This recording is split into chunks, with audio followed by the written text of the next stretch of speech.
Assalamualaikum ya akhi ya ukhti.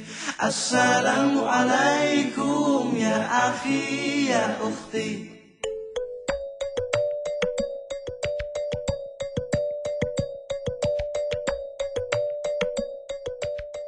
Bismillahirrahmanirrahim. Alhamdulillahi rabbil alamin wal 'aqibatu lil muttaqin wa la 'udwana illa 'alal zalimin. أشهد أن لا إله إلا الله وحده لا شريك له وأشهد أن محمدا عبده ورسوله اللهم صل وسلم وبارك على محمد وعلى آله وأصحابه والتابعين إلى يوم الدين رب اشرح لي صدري ويسر لي أمري واحلل عقدة من لساني يفقهوا قولي سبحانك لا علم لنا إلا ما علمتنا إنك أنت العليم الحكيم. Yang berusaha, pengurusi dan sah ahli-ahli dan kuasa surau, tuan-tuan imam, para bilal, pegawai-pegawai surau, guru-guru, ustaz-ustaz, tuan haji, pemimpin-pemimpin masyarakat setempat, tuan-tuan, puan-puan, muslimin dan muslimat sidang jemaah yang dihormati dan dikasihi sekalian. Kesyukuran yang tinggi-tingginya kita lafazkan kehadirat Allah Subhanahu wa Ta'ala, kerana dengan aturan dan limpah kurniaannya bersama kita dapat meneruskan sebahagian lagi tempoh kehidupan. Semoga kita melalui hari-hari dan pertambahan umur kita dalam keadaan yang melakukan kebaikan dan ketaatan kepada Allah Subhanahu wa Ta'ala. Dan kita bersyukur kerana Allah mengumpulkan kita semua dalam kumpulan manusia yang beriman kepadanya, seterusnya menerima Islam sebagai jalan dalam kehidupan kita. Sesungguhnya dengan kita menjadi orang yang beriman dan kita menjadi seorang Muslim, seorang Islam, akan dapat memberikan kebahagiaan kepada hidup manusia di dunia dan di akhirat. Sebaliknya rugi dan binasalah manusia dan orang-orang yang tidak bersedia beriman, tidak menerima Islam sebagai jalan kehidupan mereka, maka mereka akan menerima bencana dalam kehidupan dunia dan demikian lagi dalam kehidupan di akhirat. Sesungguhnya inilah tujuan Allah Subhanahu wa Ta'ala meletakkan kita sebagai khalifah di atas muka dunia. Itulah untuk melakukan amal ibadat, melakukan ketaatan kepada Allah Subhanahu wa Ta'ala. Wa man yabtaghi ghayra al-islam dinan falan yuqbala minhu wa huwa fil akhirati minal khasirin. Dan barang siapa yang mencari jalan kehidupan agama yang lain daripada Islam, maka tidak diterima daripadanya oleh Allah Subhanahu wa Ta'ala. Yang di akhirat mereka akan digolongkan dalam kumpulan orang-orang yang benar-benar dalam keadaan yang rugi. Sayyidina Umar bin Khattab dalam satu ucapan yang menyebut, kita adalah satu kaum yang diberi kemuliaan oleh Allah dengan Islam. Sekiranya kita cuba mencari jalan lain selain daripada Islam untuk mendapatkan kemuliaan, kita akan dihina oleh Allah Subhanahu wa Ta'ala. Jadi kita bersyukur kerana kita menjadi sebahagian daripada kumpulan orang Islam, dan insya-Allah kita akan memelihara keimanan kita, keislaman kita, sehingga kita dipanggil oleh Allah Subhanahu wa Ta'ala dalam keadaan hati yang sejahtera untuk dihadapkan dalam segala amalan yang kita buat.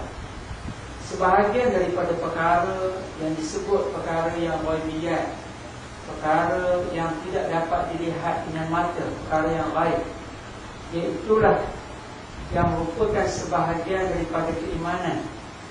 Umpamanya kematian, persoalan muka nangkir di alam barzakh, fitnah di padang mahsyar, titian sirat, balasan syurga dan neraka, mizan dan seumpamanya. Sebenarnya keyakinan kepada perkara-perkara ini akan menjadikan seseorang itu menjalankan kehidupannya dengan keadaan yang dia bimbang. Dia akan dipersoalkan akan segala yang dilakukan. firman Allah Subhanahu wa taala yang kita biasa baca dalam juzuk Amma, ya ayyuhal insanu innaka kadihun ila rabbika kadahan famulaqi fa amma man utiya kitabahu bi yamini fasawfa yuhasabu hisaban yasira wa yanqalibu ila ahlihi masrura wa amma man utiya kitabahu wara'a dhahri fasawfa yad'u thubura wa yasla sa'ira. Surah Al-Insyiqaq. Hai manusia, sesungguhnya kamu semua dalam keadaan yang bersusah payah dalam kehidupan di dunia ini, yang akhirnya kamu akan sampai untuk berhadapan dengan Tuhan kamu untuk dibicarakan. Maknanya orang yang taat, orang yang baik susah, orang yang maksiat, orang yang jahat juga susah. Kesemua golongan ini akan dikembalikan kepada Allah. Fa'amma man utiya kita, sehingga akhir ayat, siapa yang dapat buku amalannya dengan tangan kanannya, malaikat bagi dengan tangan kanan, maka dia bergembira dan berpuas hati. Dia menemui saudara dan keluarganya dalam syurga. Dia kata dia berbala puas hati dengan segala susah payah. Dia buat baik, dia buat taat, dia menjaga dirinya jangan lakukan perkara maksiat, perkara yang mungkar, perkara yang salah, maka Allah berikan balasan yang terbaik kepadanya. Sebaliknya, orang yang dapat suratan amalnya dari belakangnya, malaikat bagi dari belakang. Setengah ayat dia dapat dari tangan kirinya, dia nak ambil dari tangan kanan, malaikat tepis tangan kanan. Maka dia akan menjerit, habislah aku hari ini, celakalah aku, musnahlah aku, wa yasla sa'ira, dan mereka akan dimasukkan ke dalam neraka yang bernyala-nyala. Ini episod yang semua orang akan menghadapi. Orang yang percaya, yang tak percaya, orang yang baik, orang yang tak baik, orang yang jaga solat, yang tak jaga solat, orang yang jaga akhlak, yang tak jaga, semuanya akan berhadapan dengan pembalasan dan pembicaraan di padang mahsyar. Pada masa itu tahulah dia apa yang dia lakukan dalam kehidupannya di dunia. Tuan-tuan, puan-puan yang dikasih sekalian, dalam tazkirah yang ringkas ni, tak boleh panjang-panjang nanti nak cari tepung berita pula kan, kotiau ke ya. Jadi kita melihat, kita bersama dengan pertengahan Ramadan, dah lebih sehari daripada pertengahan Ramadan.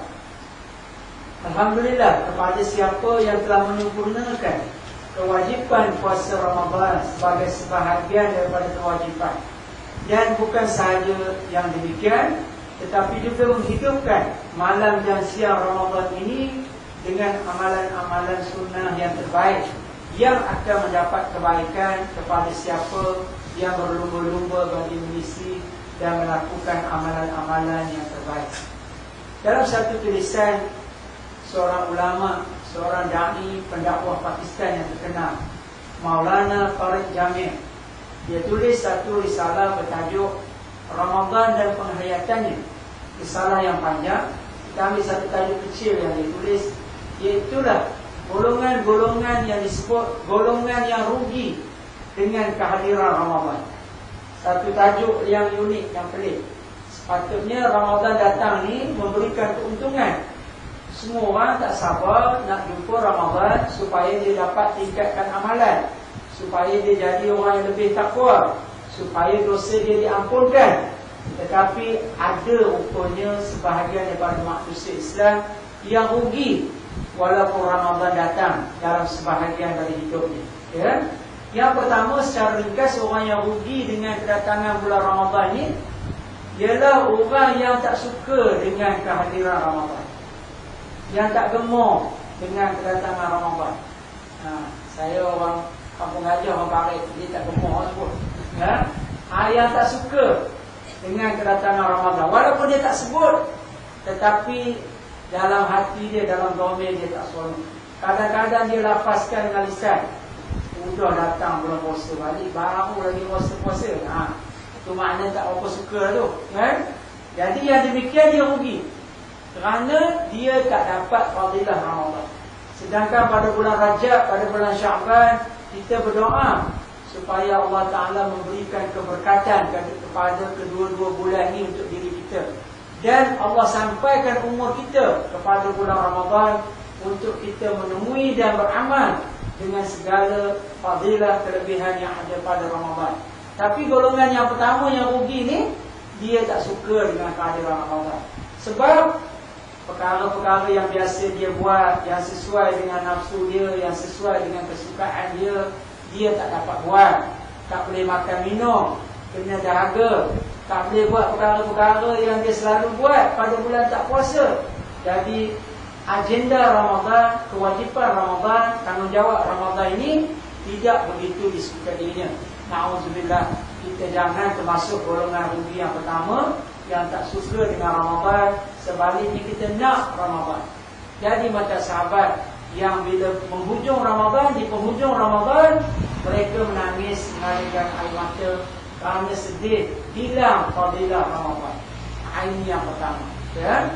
Yang kedua, golongan yang rugi dengan kehadiran Ramadan ini ialah orang yang tidak menyempurnakan puasa Ramadan.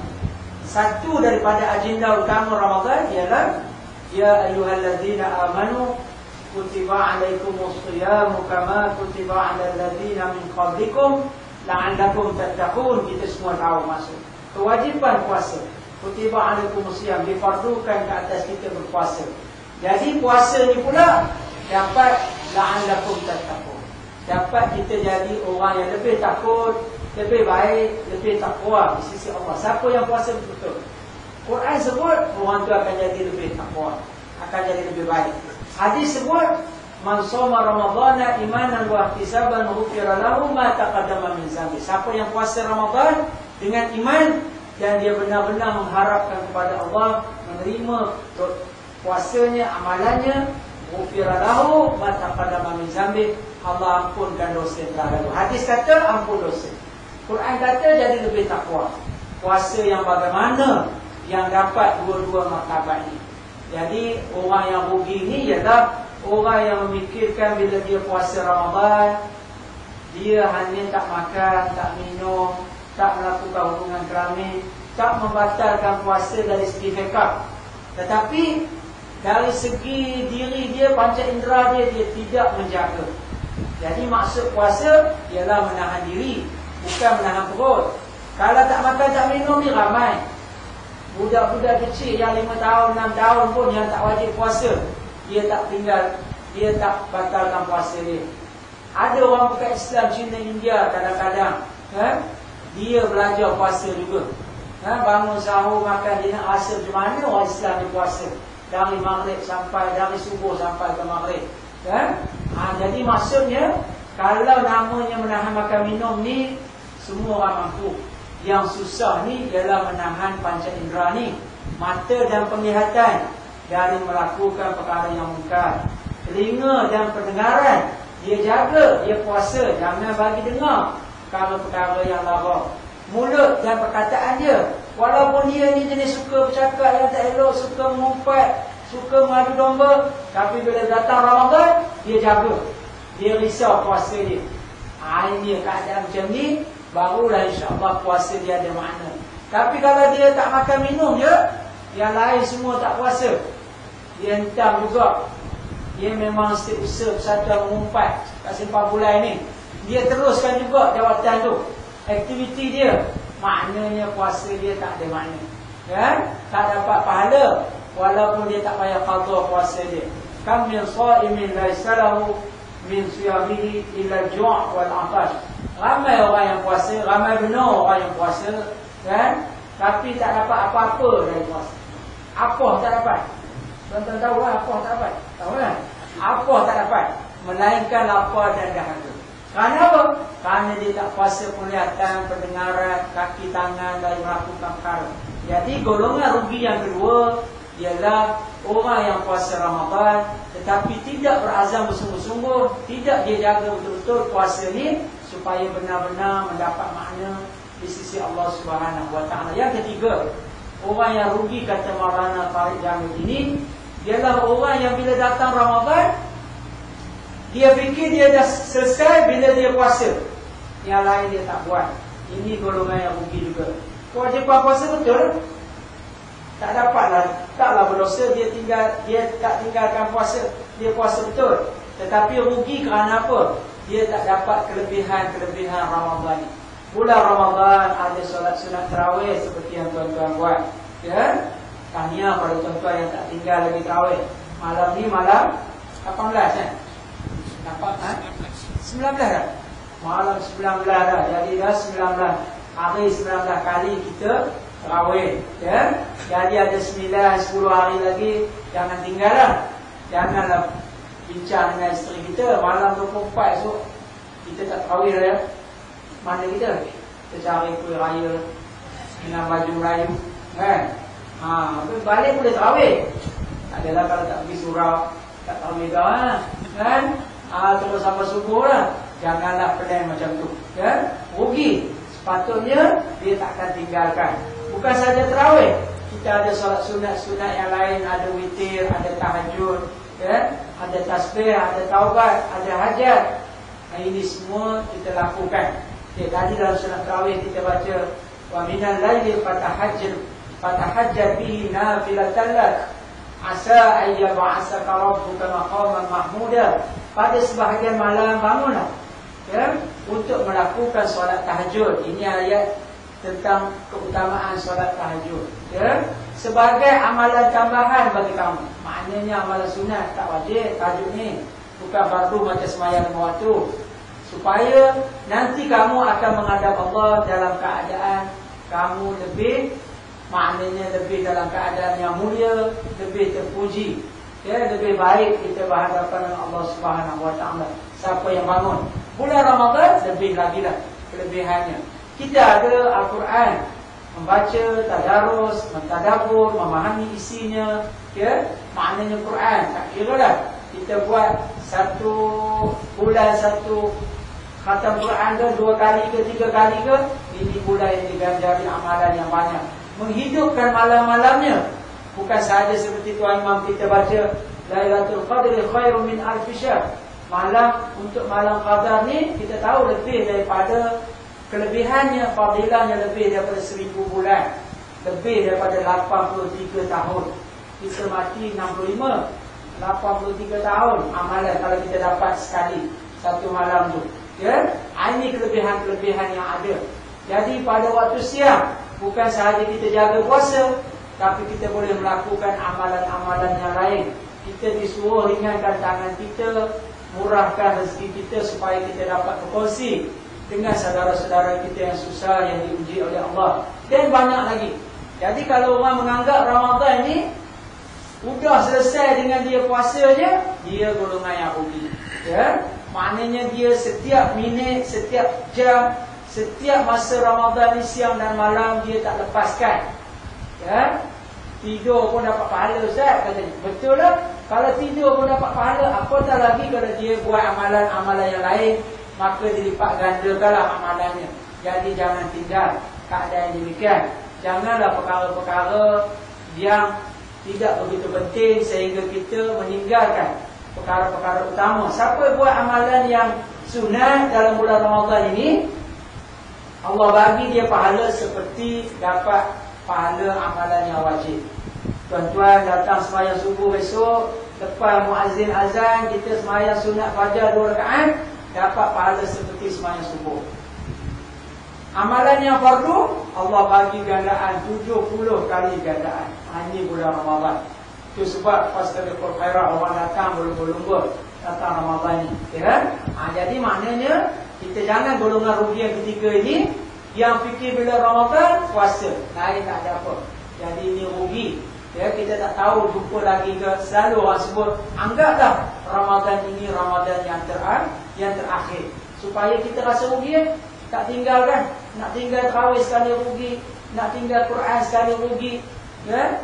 Kita mungkin tak ada kemampuan macam Imam Syafi'i dengan Sayyidina Uthman bin Affan, 2 orang yang dicatatkan sejarah yang menghabiskan Quran dalam sembahyang dia 2 rakaat. Tak mampu kita, kan? Kalau imam macam tarawih tadi seronok, pendek-pendek, ya. Kalau imam panjang lari aku, ya. Keadaan dia. Ni Imam Syafi'i dia sembahyang dalam Kaabah, rakaat pertama 15 juzuk. Rakaat kedua 15 juzuk. Subhanallah. Macam mana dia baca tak tahu keadaan dia kan. Makna makam tinggi tu. Jadi kita dapat sembahyang tarawih, dapat kita redha dengan imam pun jadilah. Jangan mengumpat imam dalam hati, udahlah. Apa imam baca panjang dulu kan. Baca dia udahlah, orang nak menurut lagi banyak pergi mana ya. Allah baik itu Allah. Jadi agak-agaklah jenis sembahyang yang macam tu, kualiti yang keadaan macam tu ya. Ini keadaan dia. Jadi yang ketiga, jangan anggap Ramadan ini hanyalah kewajipan puasa, walaupun itu agenda utama. Tetapi malam dan siangnya ada amalan-amalan yang boleh manusia buat, kebaikan yang untuk manusia sendiri ya. Allah Maha Kaya. Kalau semua orang boikot tak nak sembahyang tarawih pun, Allah tak terjejas. Allah Maha Kaya. Kami tak nak tarawih, kami boikot tarawih tahun ni. Rugi kita. Tak ada rugi pada Allah Subhanahu Wa Taala dan pada Islam yang sempurna. Yang keempat, tuan-tuan, dari 5 perkara golongan yang rugi, kata Maulana Tariq Jamil ini, ialah orang yang beramal pada bulan Ramadan tetapi tidak ada penerusan dan kesinambungan selepas pada Ramadan. Ini ramai ya. Bila Ramadan, ramai surau kita, musalla kita, masjid kita ya. Kalau dekon pun tak sejuk sangat. Dah ramai sangat orang berebut, masing-masing keluar apa kan. Kalau bulan lain tak ramai. Dan baguslah dia datang bulan Ramadan tu, bagus lah, bukan tak bagus. Yang sedihnya ialah dia akan berhenti bila Ramadan habis. Ini sayang sekali. Jadi bagi tahu pada dia, orang macam ni, malaikat tulis dosa dan pahala ni bukan bulan Ramadan je, bulan lain pun tulis juga. Dia buat amalan sunat bukan bulan Ramadan je dapat pahala, bulan lain pun sama juga. Keutamaan sembahyang berjemaah bukan bulan Ramadan, 27 keadaan, bulan lain pun sama juga. Jadi sepatutnya Allah bagi peluang Ramadan ni untuk kita kursus, untuk kita sekolah, masuk universiti sebulan, supaya kita bersemangat. Dan lepas itu ada, kita sambung terus sehingga kita mati atau sehingga bertemu dengan Ramadan sekali lagi. Jadi orang tu rugi kalau dia fikir bulan Ramadan dia pulut ya. Dr. Yusuf Qardawi kata, ada sebahagian orang Islam ni yang menyembah Ramadan, bukan dia ambil Ramadan sembah itu ya. Maksudnya bulan Ramadan dia begitu komit, dia begitu komited, dia begitu bersungguh-sungguh melakukan ibadat. Lepas Ramadan dia tinggal. Ini sedih ya. Jadi jangan jadi golongan macam ni. Jibril alaihissalam, malaikat Jibril, dia doakan 3 golongan orang yang rugi dia sebut. Nabi aminkan doa. Pertama, orang yang ada ibu bapa dalam kehidupannya, dia tidak berbakti kepada kedua ibu bapa dia. Ini orang yang rugi ya. Yang kedua, orang yang apabila disebut nama Muhammad sallallahu alaihi wasallam, dia tidak berselawat kepada Nabi. Ini orang yang rugi. Yang ketiga, yang relevan dengan tajuk kita, orang yang apabila berlalu Ramadan, dia tidak bertambah kebaikan. Sama je. Dia hobi itu juga. Dia datang masjid seminggu sekali Jumaat, lepas Ramadan dia balik tabiat datang Jumaat dia, walaupun dia ahli tetap masa sembahyang tarawih dan seumpama. Jadi yang saya sebut ni bukan surau, apa nama surau ni? Zaudiniyah.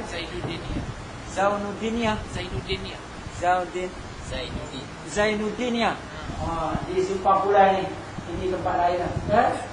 Maknanya kita datang mengimarahkan surau musalla kita pada bulan Ramadan, wajib ada kesinambungan. Tingkah laku pun sama.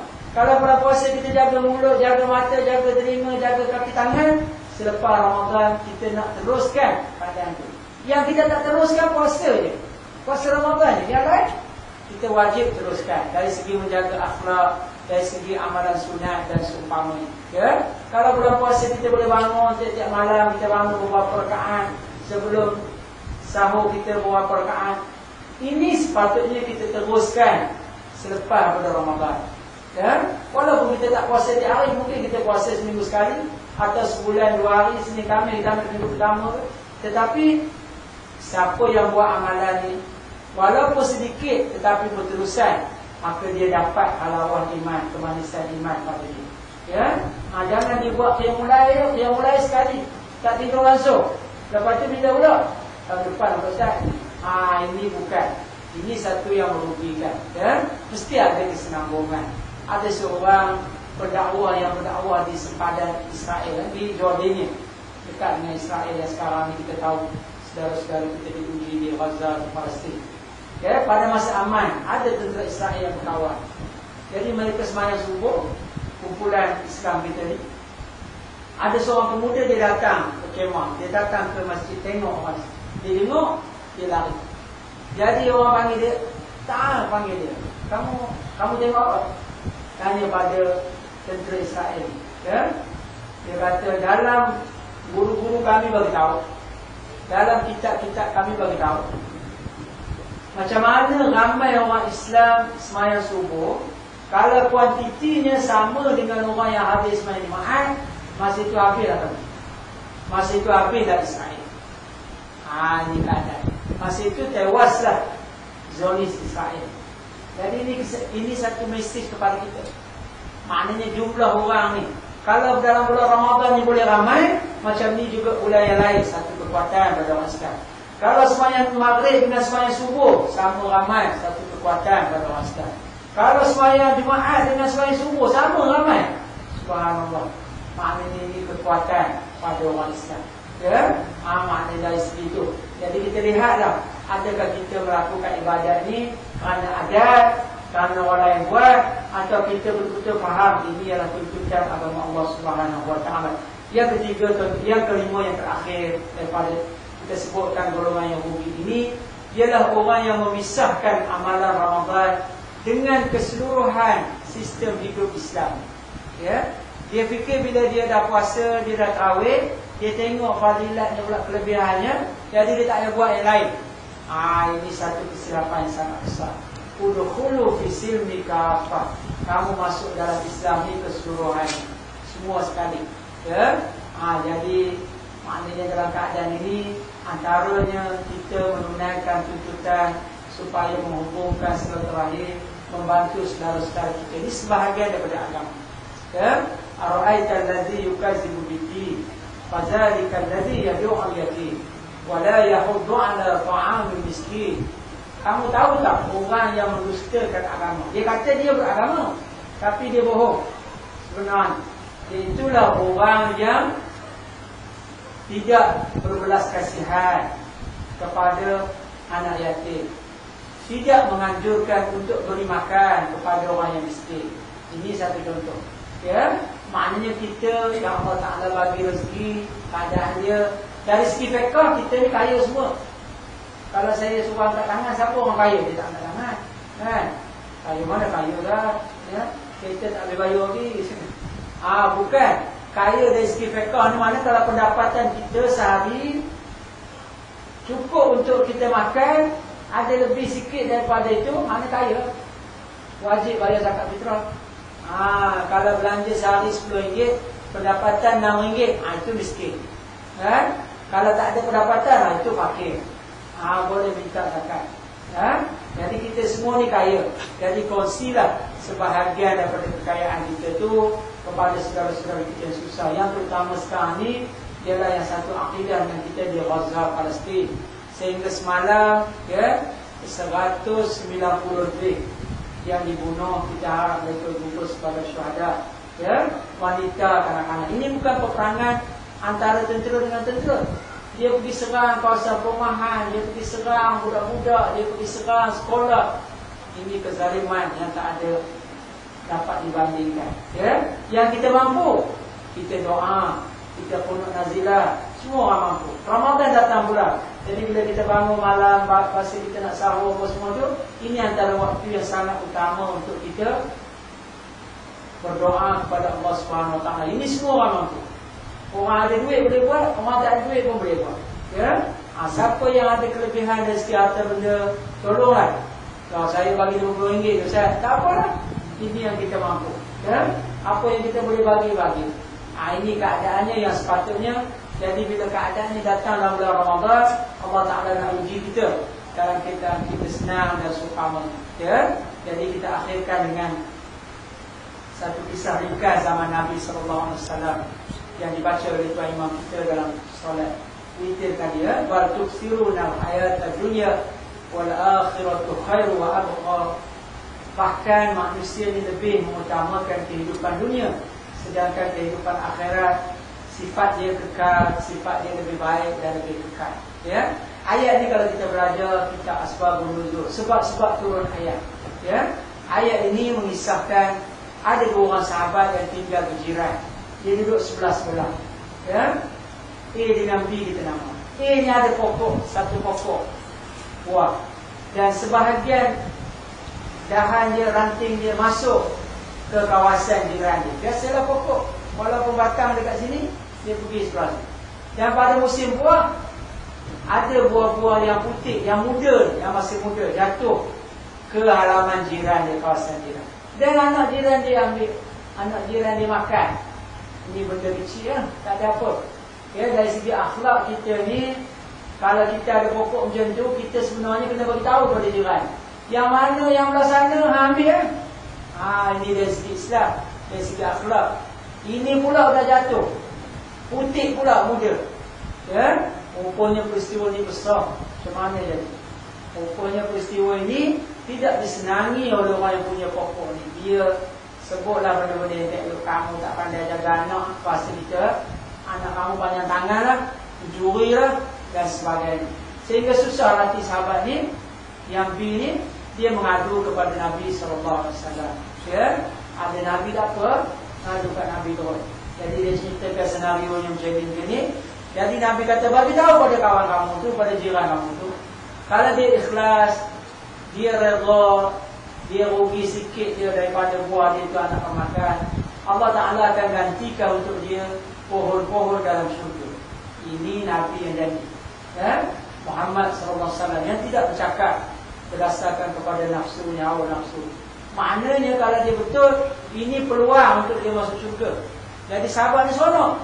Sahabat ni pergi jumpa, bagi tahu, kamu rugi, anak saya pergi ambil apa semua. Nabi kata kamu akan dapat pokok dalam syurga. Allah Ta'ala ganti. Jadi jawapan orang ni amat-amat mengejutkan. Ingatkan dia seronok Nabi yang janji itu. Rupanya dia kata, aku syurga-syurga tak tahu bila punya cerita. Ni sekarang ni buah aku hilang ini, aku nak ganti hari ni. Kan? Rupanya ni golongan orang munafik. Bukan orang Islam tu, berpura-pura Islam dia. Kopiah putih sama kita juga, tapi dalam hati tak ada yakin, tak ada keyakinan. Ya? Jadi Sayyidina Osman dengar ni. Osman dia kaya, dia dengar ni, dia panggil, dia bagi 2 kebun dia. Oh, ini Sayyidina Osman. Ya? Dia bagi 2 kebun dia. Kamu jangan menyakiti sahabat kita. Kamu nak sangat benda dunia. Kamu tak nak walaupun Rasulullah bagi kamu ganjaran akhirat yang kekal, yang abadi. Dunia ni berapa lama kamu nak hidup? 100 tahun, 200 tahun, akhirnya mati juga. Tapi kamu fikir ke sana, kamu ambillah 2 kebun ni. Keadaan ni. Jadi Allah sebut bal tuksiruna hayatad dunya untuk menggambarkan orang munafik ni. Ramai orang yang lebih mengutamakan kehidupan dunia. Wal akhiratu khairu wa abqa. Ini menggambarkan orang macam Osman. Ya, rugi ke tak rugi dia bagi kebun dia? Rugi dari segi dunia. Tapi orang yang nampak dari segi persaudaraan, dari segi balasan akhirat lebih kekal, lebih besar, maka dia sanggup bagi sebahagian daripada hartanya. Walaupun dari segi ukuran dunia rugi. Jadi kita mungkin tak ada kemampuan dari segi itu, tapi wang ringgit kita beberapa ringgit, ya, khidmat kita, tenaga kita, buah fikiran kita, dakwah kita boleh lakukan, ya, dengan cara yang baik untuk menyampaikan agama Allah Subhanahu Wa Taala. Kebaikannya untuk diri kita sendiri juga. Ya, jadi rasa sekadar itu dapat saya sampaikan. Saya minta maaf dah ambil masa yang lama. Saya pun tak tanya berapa lama sekiranya ni, tapi saya lamakan sikit daripada perjalanan saya datang. Dari Kelebang sampai ke sini. Itu highway kan. Jadi saya minta maaf kerana saya biasa datang surau ni. Masa nak pergi ke Merahan tu biasa datang sini. Sembahyang Zuhur atau sembahyang Asar. Jadi bila datang, bila tuan telefon, sahabat kita pun yang telefon saya agak-agak, oh surau ni kot kat depan tu ada ni kali kan. Itu kata.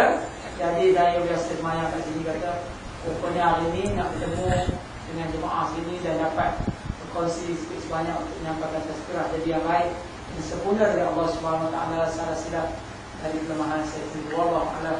Assalamualaikum warahmatullahi wabarakatuh.